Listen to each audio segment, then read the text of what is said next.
everyone. Happy Wednesday. Welcome back to Waiting for the Weekend. Hope you're staying cool out there in this ridiculous heat. We are getting ready to chat about all the great things coming up here in the Valley, but we don't normally talk about things that have passed. But Sam, I want to know from your perspective how last night went at the Scrappers game. It was peppers and oil night, right? And they had all those very cool uniforms. And so what was that like? Peppers and oil night was awesome as always. Normally it's just spicy hot. This was like heat stroke level hot.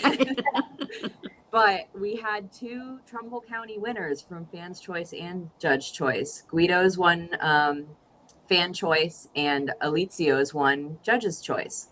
So that was incredible. And the Scrappers won. So couldn't have asked for a better night, really. Yeah. And I was there for, I think I said the first half of the game. And yeah, the Scrappers were on fire. So. All right, Sam, what do you got going on in Trumbull County?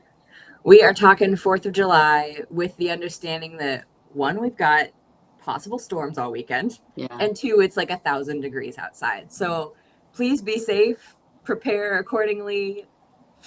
We'll do our best.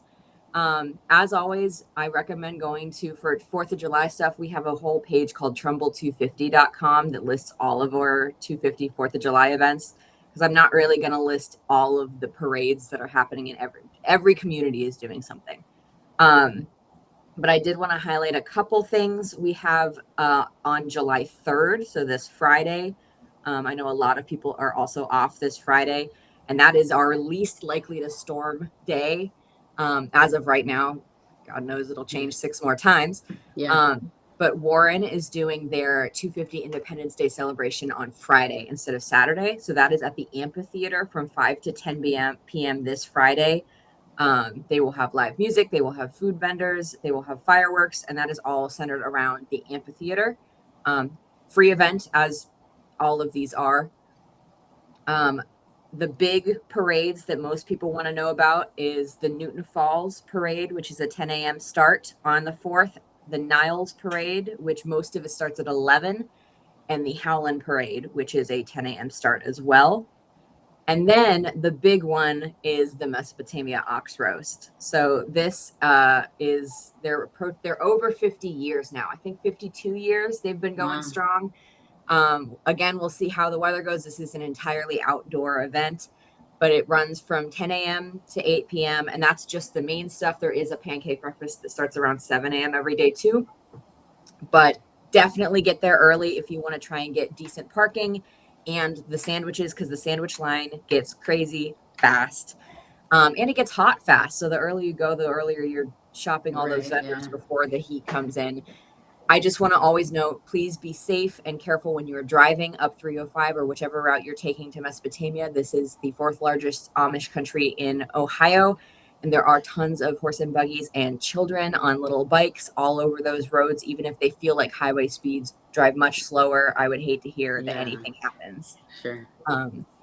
One last 4th of July event I wanted to highlight too is the free concert at Packard, part of their WD Packard concert series. Their 4th of July spectacular is an outdoor free event with fireworks on the 4th at 8 p.m. So they'll do a full live orchestral concert, bring chairs, and then they do fireworks afterwards.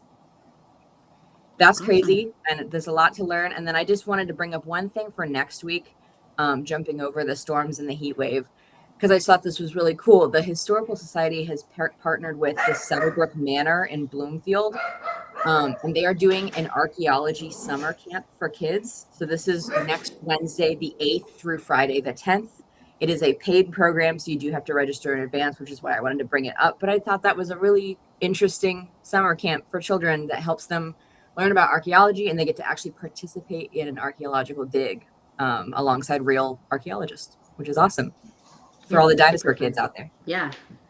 And those camps, I love the camps when my kids used to go that were like active and learning something, and keeps them more engaged. So that sounds fun. All right. Tara, what do you got going on in Mahoning County? Okay, well, Friday is First Fridays in downtown Youngstown. They're doing the whole Celebrate America 250 theme. The festivities will kick off early with a dedicated pre-event press conference.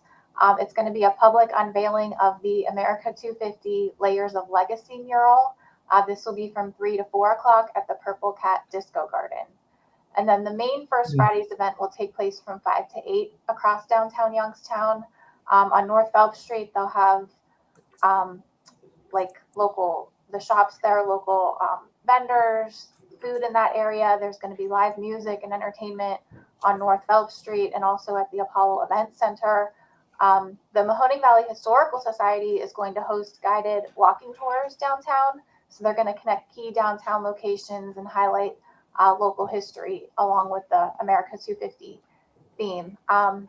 Visitors can also step inside the iconic Ohio 1 building. They're doing exclusive building tours. So a lot of activity Friday downtown. Friday also is the fireworks at the Canfield Fairgrounds. This is a free event. Gates open at 5 p.m. They're going to have live music, kids entertainment, bounce houses, concessions available for purchase. Just a fun, family night at the fairgrounds. And then the fireworks will begin at about 9:45 p.m. Then on Saturday, we have the Firecracker 4 Miler. This is held before the Canfield 4th of July parade on the Canfield Village Green. The kids race starts at 8:15 and then the adults race is at 8:30 and then the parade follows at 10:10.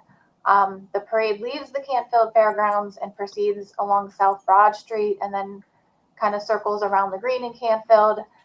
Following the parade, they're going to have bands in the gazebo, a watermelon eating contest, a pet costume parade, different kinds of children's games and bounce houses. We also have the Austintown 4th of July parade. That is Saturday at 12 o'clock. It starts at the intersection of Raccoon Road and Kirk Road in Austintown. And then there's also the Struthers 4th of July parade.